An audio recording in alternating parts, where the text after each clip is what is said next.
Graça e paz, igreja do Senhor Jesus. Amém, irmãos? Vocês estão animados ou estão cansados? Animados ou cansados, né? Eu vou fazer vocês cansar mais um pouquinho ainda então, porque é o seguinte, o Ronaldo só deu um aviso que é da nossa programação aqui, mas sábado nós temos o aniversário da Imub do JK, depois nós vamos estar pilhando vocês aí no WhatsApp para a gente estar junto. E também tem a feira de comidas típicas no Jardim dos Migrantes. Então, estava conversando com o pastor Arivelton hoje, o seguinte, falei, pastor, nós vamos convidar os irmãos, convidar a igreja, os irmãos que forem para o JK, vão lá, participam do culto, e na volta passa ali no Jardim dos Migrantes e participa da feira de comida típica, né? Vai ser aquela churrasco, né? Vatapá, bobó, galinhada, porcada, né? Muitos doces, então você vai estar abençoando muito a Imub ali do Jardim dos Migrantes, né, os departamentos estão preparando uma festa, e o pastor Isaías lá da Imub do JK também, e nós vamos estar juntos lá, né, e vai ser uma bênção, amém? Abra sua Bíblia comigo, em 2 Samuel, capítulo 6, do versículo 3 ao 13, aí lembrando o nosso grande evento do final de semana agora, que é o dia da igreja perseguida. Tenho certeza que vai ser um tempo abençoador mesmo para nós vivermos o melhor que Deus tem para nós, tá joia? Vai ser muita bênção mesmo, e como diz o irmão Ronaldo, a gente refletir a liberdade que nós temos de servir a Deus. Mas o tema da nossa mensagem hoje é carregadores da arca. Fala comigo, carregadores da arca.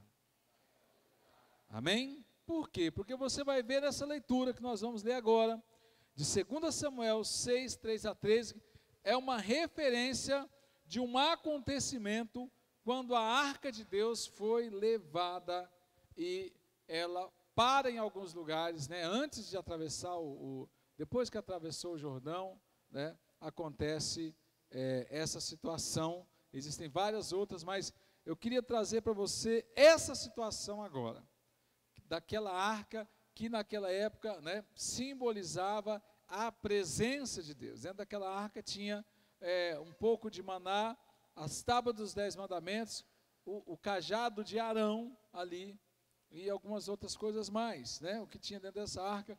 E essa arca está perdida, até hoje não se sabe onde está, né, depois que várias guerras, várias invasões que Israel teve, mas dizem que existe uma réplica perfeita dela, em um templo na Etiópia, né, os judeus etíopes, e existe a original que ninguém sabe onde está.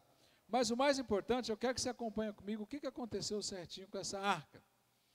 E fala o seguinte, 2 Samuel, capítulo 6, versículo 3 a 13, todo mundo achou, amém? E diz o seguinte, e puseram a arca de Deus numa carroça nova, e a levaram da casa de Abinadab na colina. E Uzá e Aiô, filhos de Abinadab, conduziram a carroça, né? A carroça com a arca de Deus. E Ajô andava na frente dela, e Davi e todos os israelitas iam cantando e dançando perante o Senhor, ao som de todo tipo de instrumento, harpas, liras, tamborins, chocalhos, símbolos. E quando chegaram à eira de Nacon, Uzá esticou o braço e segurou a arca de Deus, porque os bois haviam tropeçado. E a ira do Senhor acendeu-se contra Uzá por seu ato de irreverência, e por isso Deus o feriu, e ele morreu ali mesmo, ao lado da arca de Deus. E Davi ficou contrariado, porque o Senhor, em sua ira, havia fulminado Uzá. E até hoje aquele lugar é chamado Pérez Uzá. Naquele dia, Davi teve medo do Senhor e se perguntou, como vou conseguir levar a arca do Senhor? E por isso ele desistiu de levar a arca do Senhor para a cidade de Davi. Ao invés disso, levou para a casa de Obed-edom de Gate. E a arca do Senhor ficou na casa dele por 3 meses, e o Senhor o abençoou a tudo e sua família. E disseram ao rei Davi: o Senhor tem abençoado a família de Obed-Edom, e tudo o que ele possui, por causa da arca de Deus. Então Davi, com grande festa, foi à casa de Obed-Edom e ordenou que levasse a arca de Deus para a cidade de Davi. Amém, gente? Vocês entenderam uma trajetória dessa arca e dessa experiência que Davi teve. Mas antes, feche seus olhos, fale comigo assim: Senhor Jesus, que nessa noite o meu coração venha a ser uma terra boa, uma terra pronta para receber a semente da tua palavra, e que essa semente venha germinar, nascer, crescer e gerar fruto do teu Espírito Santo sobre a minha vida. Amém? Você crê nisso? Então essa palavra vai germinar e vai gerar fruto do Espírito Santo sobre a sua vida, quando a gente vai trazer esse momento que Davi trouxe a arca de Deus. Nós não vamos nem pegar essa parte, mas o acontecimento do transporte da arca. Lembra-se que para Cristo nascer, para o sacrifício de Jesus acontecer, teria mais 2000 anos de história ainda, né? Então, até se cumprir verdadeiramente ali o momento do Messias. Mas, vamos pensar juntos aqui agora, essa questão de se carregar a arca. A arca estava na casa de um, e eles falaram assim: olha, vamos pegar essa arca e vamos tirar essa arca e vamos levar para a casa de Davi. E a Bíblia fala aqui, que vocês falaram agora, e nós lemos agora, que Davi se alegrou de forma maravilhosa. Davi dançava, Davi pulava, Davi adorava a Deus, tinha um coração de adorador, e por causa de um erro. Por quê? Deixa eu explicar como é que funcionava. Ninguém podia tocar na arca, a não ser se fosse um levita, da tribo de Levi. E Davi não era um levita da tribo de Levi. Primeiro, por isso que ele temeu em tocar na harpa. Davi não tinha acesso ao templo direto. Davi era a raiz de Jessé, da tribo de Benjamim. Então, quando se pega essa fase, quando se pensa dessa forma, aquele rapaz, na ânsia de querer ajudar, põe a mão na arca, e a Bíblia fala que ele é morto instantaneamente. E ele quis ajudar, porque o boi estava levando os bois, inclusive todos os bois tinham que ser escolhidos, boi vermelho, sem mácula, sem nenhum tipo de defeito, e quando foi passar na eira, que era como se fosse um lugar muito difícil, um lugar muito cheio de buracos, vamos pensar assim, a arca balançou para cair, ele foi segurar, morreu. Quando aconteceu isso, Davi fez o quê? Davi temeu, falou: opa, não vou levar a arca agora não. Sabe por que Davi temeu, gente? Porque Davi, a história de Davi, foi uma história de muitas mortes. Foi de muitas mortes. Aí você pensa: mas Senhor, Davi não começou matando o gigante só foi a primeira morte que ele executou. E ele executou em nome do Senhor.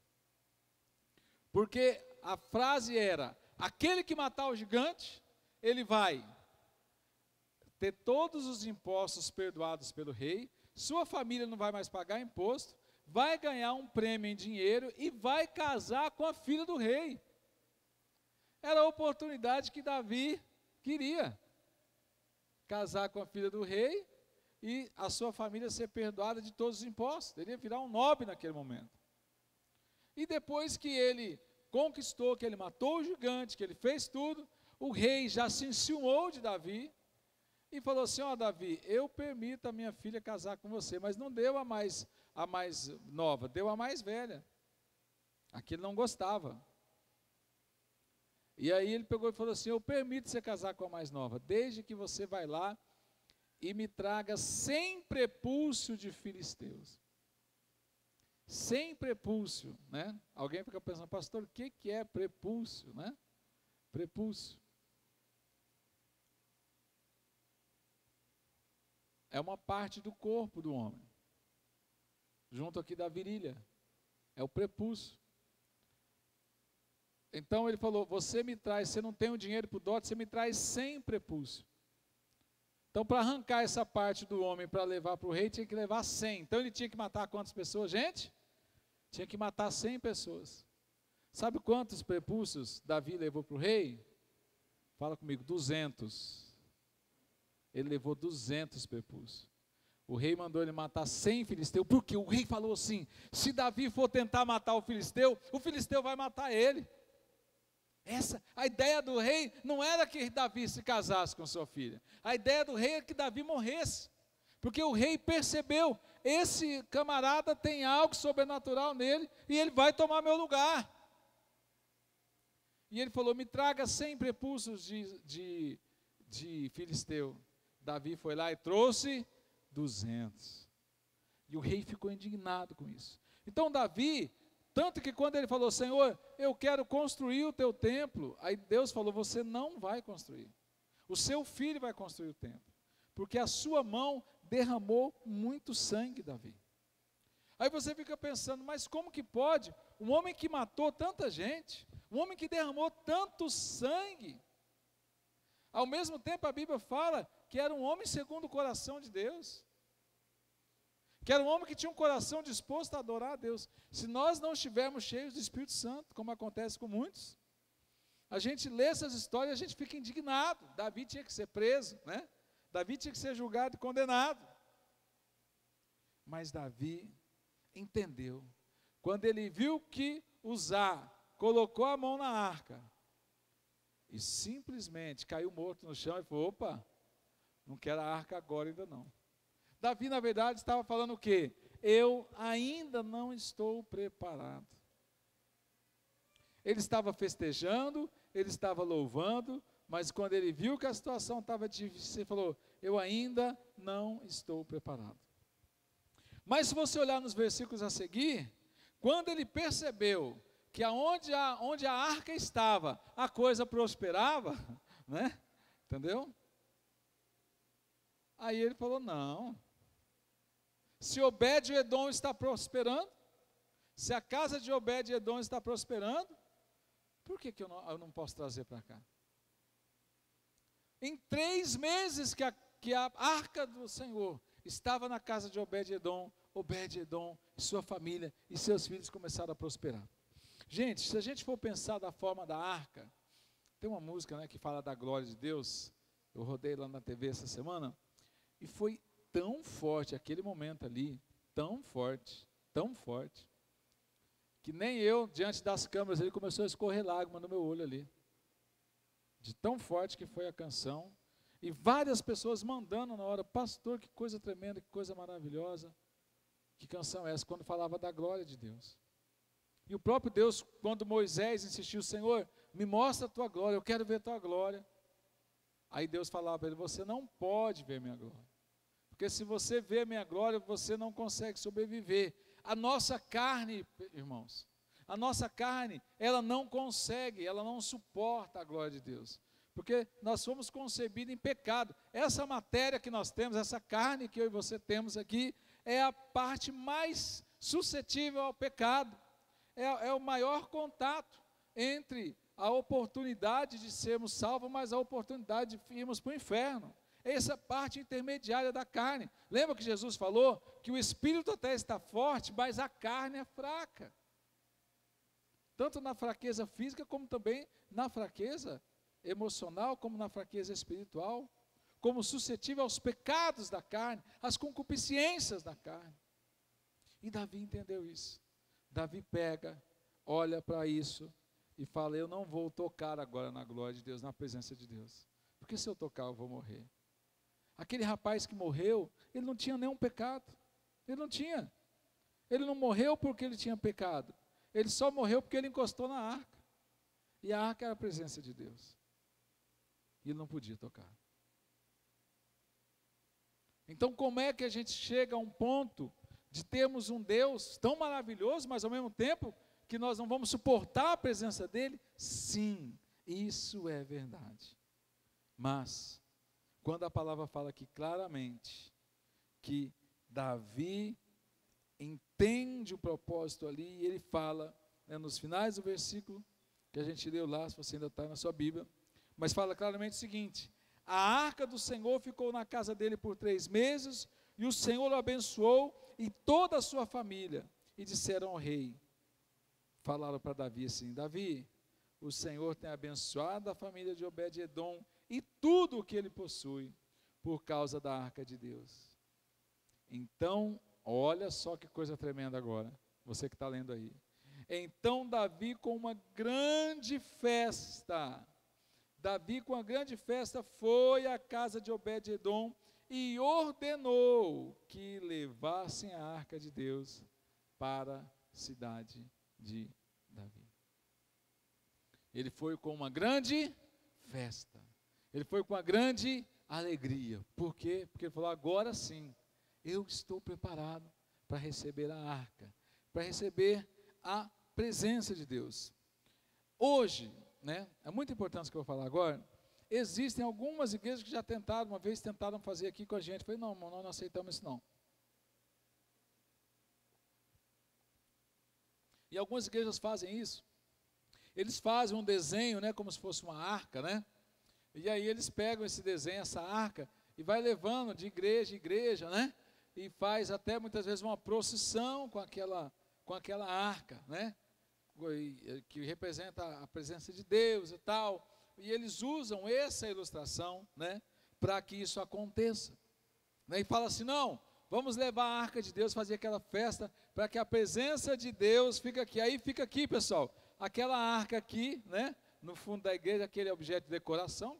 Na verdade a arca é um baú, né, mas aquele desenho em forma de arca. E o pessoal fala assim: olha, aqui essa arca está representando a presença de Deus, gente.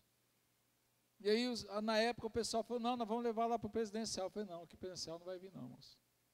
Vocês podem levar se outra igreja permitir, não tem problema. Sabe por quê, irmãos? Realmente, naquela época, a arca simbolizava, sim, a presença de Deus, a glória de Deus, naquele objeto. Mas depois que Jesus Cristo veio e morreu na cruz por nós, por mim e por você, não tem mais nada que possa representar a presença de Deus, a não ser o próprio Deus, porque ele falou assim: eu não habito em templos feitos por mãos de homens. Eu não habito. Vós sois o meu templo, vós sois o templo do Espírito Santo. E por isso, só por isso que eu falei: irmãos, nós não vamos aceitar por isso, nós vamos respeitar os irmãos que fazem, não tem problema. Agora você não pode colocar isso como um dogma, e as pessoas colocam: não, irmãos, é a arca do Senhor. Não é a arca do Senhor. Porque se for assim, aí nós estamos fazendo igual outras religiões, que pega e faz a procissão, né, muitas vezes da imagem de um padroeiro, né, como se fazem, né, e acabam muitas vezes adorando e idolatrando aquilo ali. Então, a partir dessa fase, a parte do cristianismo vivo, da experiência viva de Cristo, do sacrifício vicário de Cristo por mim e por você, todo esse sentido da arca perde a essência. Por quê? Porque a partir do momento que o homem se afastou de Deus, praticamente aquela presença da glória de Deus também se afasta da arca. Mas Davi, ele entendia que a arca era a presença de Deus. E era. E naquele momento ainda era. E ele fala o quê? Eu quero a arca na minha casa. Na verdade, o que Davi estava falando, gente? Eu quero a presença de Deus na minha casa. Era isso que ele estava falando. Ele falou assim: se Obed-edom está prosperando, eu quero. Por que ele está falando isso? Porque aquele período foi um dos piores períodos que Davi passou. Davi pegou o período de miséria de Israel. Tanto que no momento de desespero, ele fala assim: Senhor, tem misericórdia de nós, nos faz prosperar, Senhor. Prospera-nos, Senhor. Sabe por quê? Porque o Estado de Israel, quando Davi assumiu, estava em frangalhos. Rei Saul detonou todo o império estava rachado. Saul e os seus filhos morreram na guerra, a cidade ficou sem rei, outros tentaram suscitar um reinado, e aí Samuel, naquela época já tinha morrido, mas antes ele já tinha ungido a Davi. Ele pega e intercede junto a Davi, o reino ainda dividido começa a se juntar aos poucos, mas não tinha tecnologia, não tinha indústria. As armas que eles tinham, as espadas que eles tinham, era tudo dos filisteus. Eram os filisteus que dominavam a arte de fazer armas, de fazer espada, de fazer escudo e tudo. O povo de Israel era um povo pobre, que não tinha nenhuma tecnologia, nenhum conhecimento. Tudo eles tinham que pegar de fora. E aí, Davi olha e fala, já que Obed-edom está prosperando, eu também, porque a presença de Deus estava lá, que é a arca, ele fala, não, eu quero essa presença de Deus aqui também. Porque eu quero prosperar. Eu quero crescer em todas as áreas.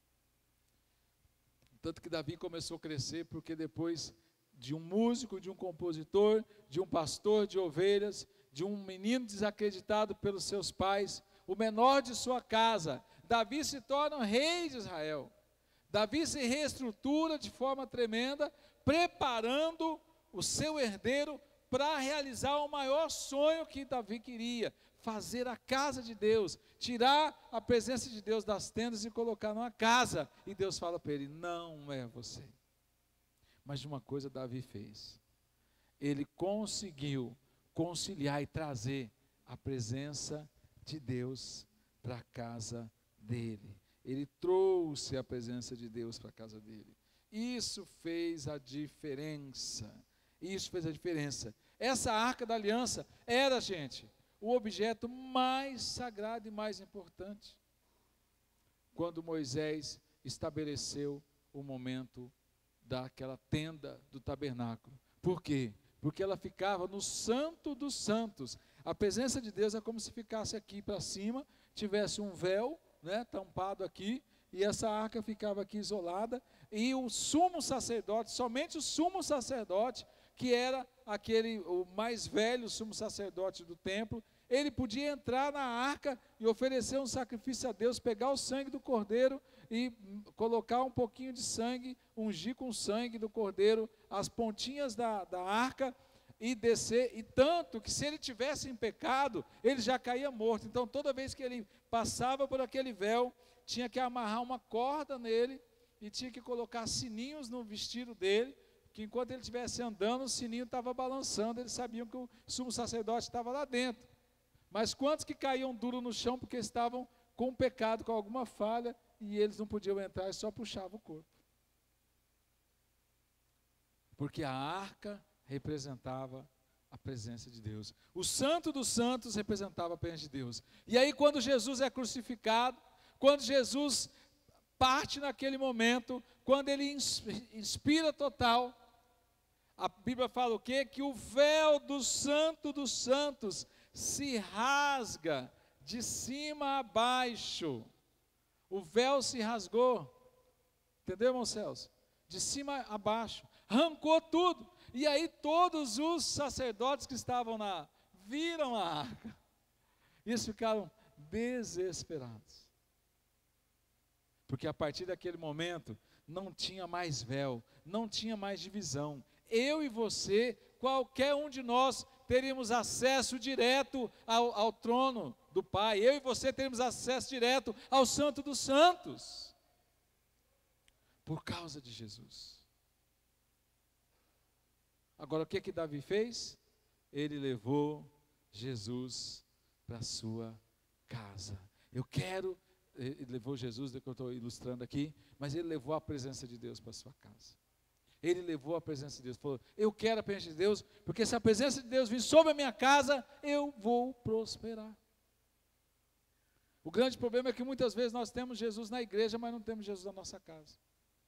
Nós temos Jesus muitas vezes na nossa casa, mas não temos no nosso emprego, no nosso ambiente de trabalho. E o mais importante, ter Jesus em todo lugar que nós formos, mas o mais importante é Jesus estar aqui dentro de nós. Eu vi uma cena, eu achei essa cena maravilhosa. Esse negócio dessa greve dos caminhoneiros aí, está dando o que falar, né? Você vê, agora mesmo me mandaram um negócio de 2 pessoas se atracando no murro por causa de um galão de gasolina, entendendo? Vai gente brigar. Eu estava no posto lá e o pessoal já estava brigando pela fila, não sei o que, não sei o que. Mas eu vi uma cena fantástica. Um policial rodoviário, no meio da manifestação, ele olha, todo mundo, aquele tumulto, ele olha, levanta a mão e fala assim, ó pessoal, aqui é todo mundo trabalhador, não é? Todo mundo. Então, gente, nós somos trabalhadores, nós temos que lutar pela nossa nação, sim.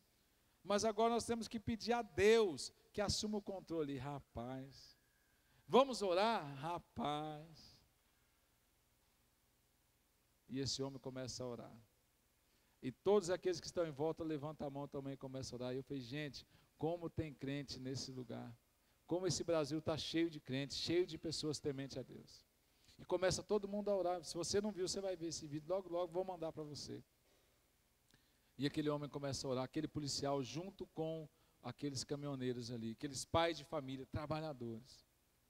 Entendeu, gente? Fazer a diferença onde você for. Vocês estão pensando que esse negócio está acontecendo aí somente é porque os motoristas estão revoltados? Irmãos, eu não tenho dúvida do que eu estou falando para vocês aqui. Que o que está acontecendo agora é o resultado da igreja do Brasil que se despertou a orar.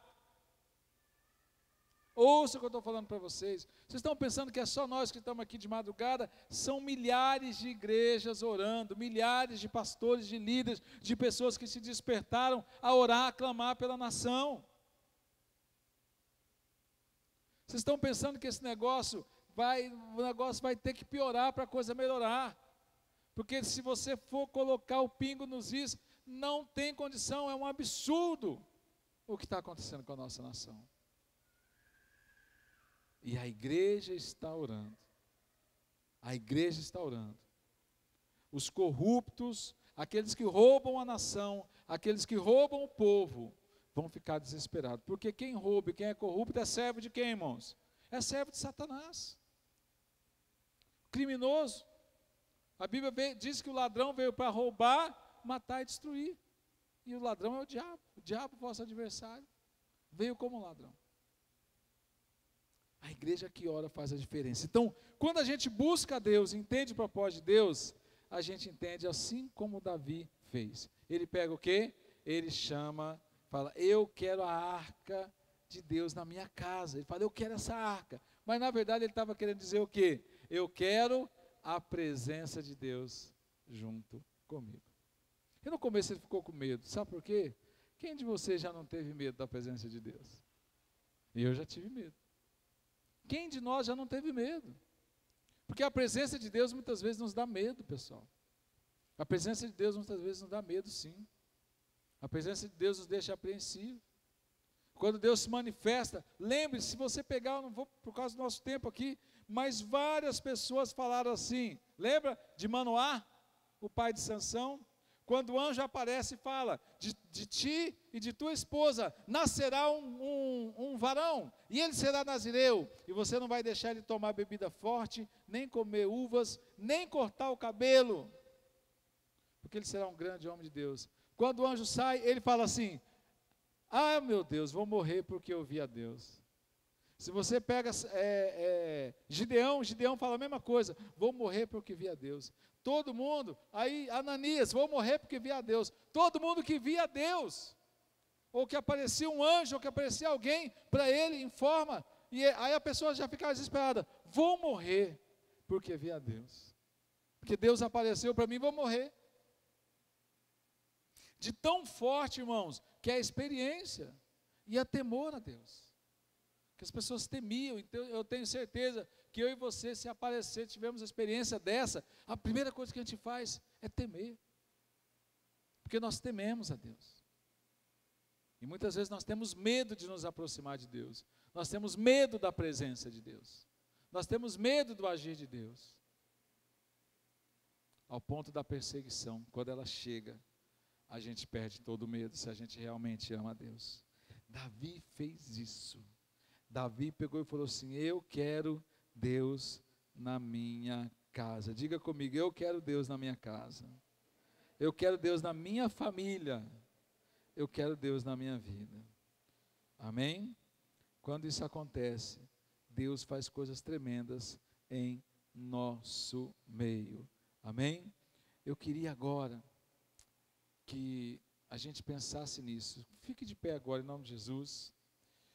Pedir para o Gabriel colocar um hino, pedir para desligar um pouco essas luzes. Eu queria agora que você tivesse um tempo junto com Deus, clamando ao Senhor, fala: Senhor, eu quero o Senhor na minha casa, eu quero o Senhor na minha vida, assim como o rei Davi te adorou, como o rei Davi te exaltou, eu quero te adorar, eu quero te exaltar, eu quero, Senhor. Irmãos, é na simplicidade que Deus age na nossa vida, é na simplicidade que Deus nos toca,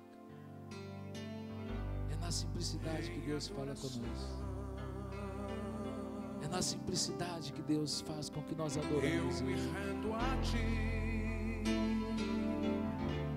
Se você puder dobrar o seu joelho, se você puder ter um tempo agora na presença de Deus, eu quero que você imagine agora quando Davi viu a arca. A Bíblia fala que ele se alegrou tanto, que ele pulava, que ele se alegrava, que ele exaltava, que ele adorava a Deus. A fonte, ele sabia, a presença de Deus na vida de Davi. Como é que você tem adorado a Deus? Como é que você tem celebrado a Deus? Como é que tem sido o seu coração para estar na presença de Deus? Como é que tem sido o seu coração para estar buscando intimidade com Deus? Como é que tem sido o seu coração para viver o melhor de Deus? Não aceite a frieza no seu coração. Não aceite a mágoa no seu coração, porque o véu já foi rasgado. Hoje não há necessidade de arca, não há necessidade de nenhum objeto, não há necessidade de nenhum lugar. O lugar é onde eu e você estivermos. A presença de Deus é real para aquele que se prostra, para aquele que adora, para aquele que busca, para aquele que exalta a Deus. Eu me rendo a Ti. Somente se renda ao Senhor. Somente se renda a Deus. E fala: Senhor, eu quero te adorar, eu quero te exaltar, como o rei Davi. Davi foi um assassino. Davi matou muita gente. Davi foi um homem muitas vezes vil. Davi adulterou, Davi pecou. Davi se arrependeu. Davi é um homem assim como eu e você, que já adulterou, que já mentiu, que já pecou, que já matou muitas pessoas, não com um revólver, mas matou com a língua, mas matou falando mal, mas matou gerando ódio. Mas Davi se aproximou de Deus. Davi falou: eu quero Deus, eu quero a presença de Deus na minha casa, eu quero a presença de Deus na minha vida. E Davi adorou ao Senhor, Davi exaltou ao Senhor. Não deixe o diabo te acusar do seu passado. Davi teria toda a desculpa do mundo. Passado pior do que Davi, nem eu e você tivemos. Mas ele se prostrou, mas ele adorou, mas ele exaltou, mas ele glorificou, mas ele clamou a Deus, mas ele exaltou a Deus. Rei Davi é um referencial para mim e para você, para adorar, para falar, para clamar, para exaltar, para se arrepender, para reconhecer o nosso erro, para reconhecer o nosso pecado, para reconhecer a nossa frieza, para reconhecer muitas vezes a nossa omissão diante daqueles que estão precisando, que estão necessitados, que estão carentes. Meu prazer é te dizer, te amo, ó Senhor. Meu prazer é te dizer, te amo. O Espírito Santo está falando com você agora, meu irmão. O Espírito Santo está falando contigo. Deixa o Espírito Santo ministrar. Meu prazer é te Deixa o Espírito Santo ministrar no seu coração neste momento. Deus te ama de uma forma poderosa. Deus te ama de uma forma sobrenatural. Nós te Não amamos, Senhor. renegue este amor. Aleluia. Não rejeite esse amor. Bendizemos o teu nome. Não rejeite essa presença de Deus. Exaltamos o Não Senhor. rejeite essa glória de Deus que Ele quer derramar, porque o profeta Joel falou: eis que nos últimos dias eu derramarei do meu espírito sobre toda a carne. E eu e você somos carne. Rendo a ti. Eu e você somos carne. Eu e você somos carne. Eu e você somos pecadores. Eu e você muitas vezes somos bombardeados com pensamentos de derrota. Mas eu e você temos acesso direto ao trono do Pai. Eu e você somos lavados e remidos pelo sangue de Jesus. Eu e você temos um chamado para discipular, para ser discipulado, para falar de Jesus para as pessoas. Eu e você temos um chamado para amar o pecador. Eu e você temos um chamado. Eu e você temos uma ordem de Cristo. Eu e você temos um legado. Mas sem adoração, sem o quebrantamento, não tem como chegarmos aonde queremos. Sem quebrantamento não há missão. Sem arrependimento, sem simplicidade.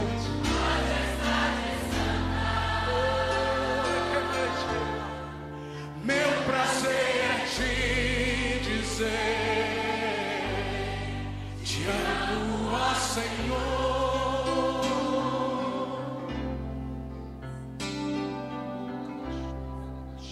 Em adoração, Deixa Deus falar com você, meu irmão.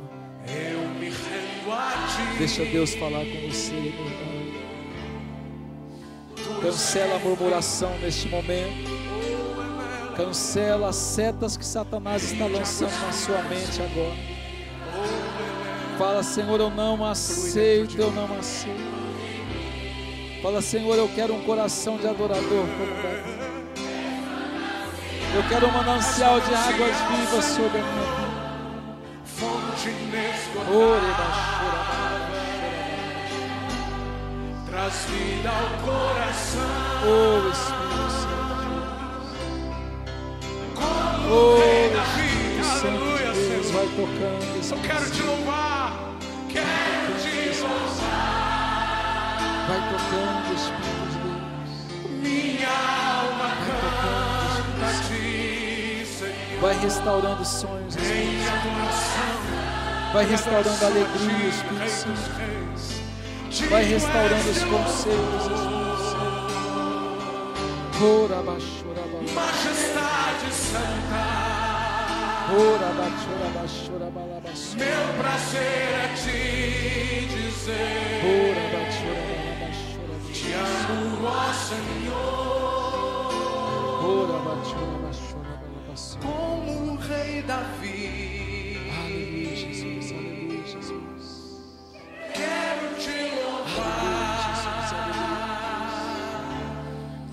Minha alma Você tem que se preparar, meu canta a irmão. ti, Senhor. Você tem que se preparar, meu irmão. Em adoração, Porque Deus vai derramar sobre este lugar, sobre esta igreja, sobre a sua vida, um poder sobrenatural. Uma experiência sobrenatural com cada um de nós, que vai chegar um momento que nós vamos ter medo. A glória de Deus vai ser tão grande.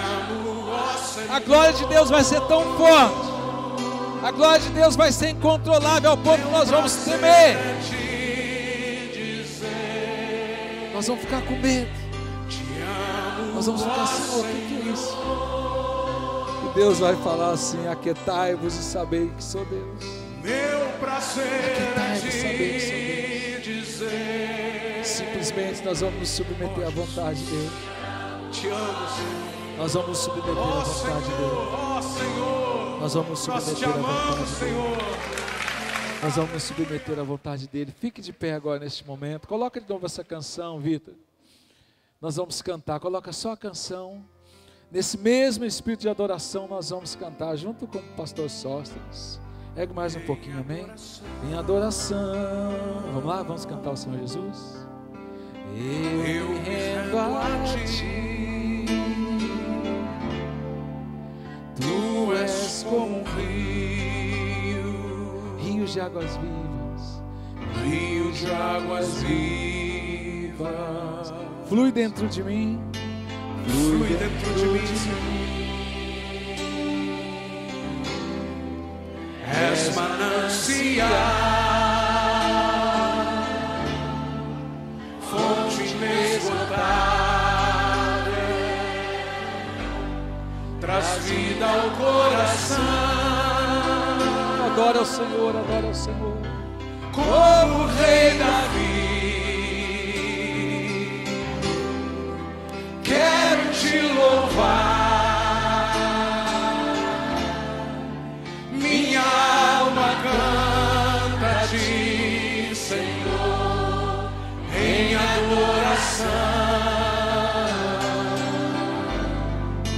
Digno és de louvor, tu és digno, Senhor, majestade, Majestade santa, meu prazer é te dizer, te amo, ó Senhor.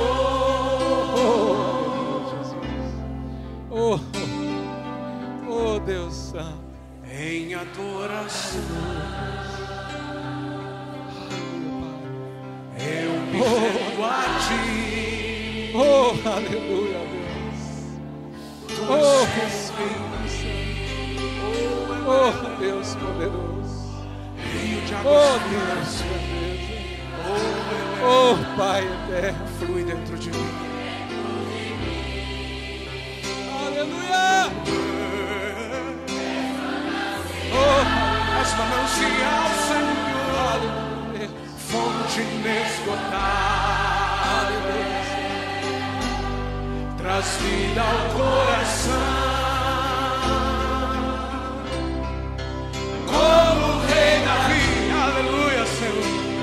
Eu quero te louvar, quero te louvar.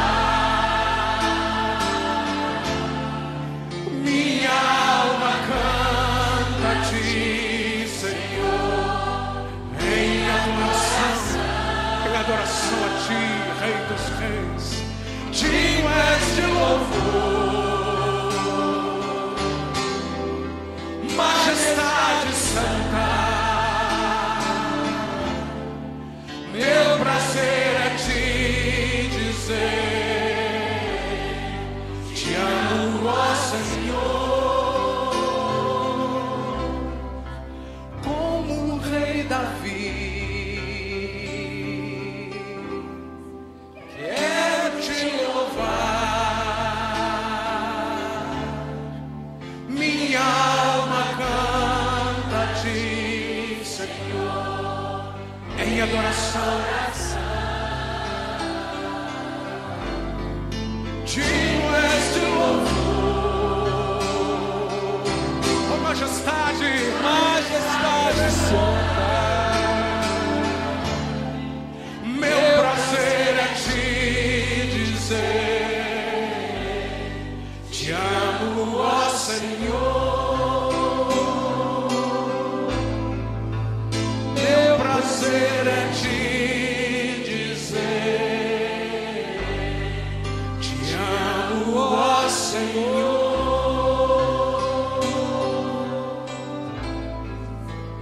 Meu prazer é te dizer, ó Jesus, te amo, Senhor, ó Senhor, ó Senhor. pode aplaudir ao Senhor Nós Jesus. te amamos, Senhor. Aleluias. Glória a Deus. Vamos assentar que tem uma apresentação das crianças agora. Aleluia. Graça e paz, irmãos. Amém?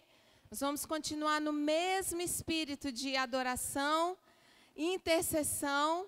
E eu quero comunicar aos pais, você, irmão e irmã. Hoje eu estava ouvindo uma ministração da pastora Ângela Valadão. E eu saí de manhã, eu saí assim transbordando dentro do meu carro. Eu estava chorando. e agradecendo ao Senhor, porque o Senhor levantou, o Senhor tirou do estado de dormência que nós estávamos.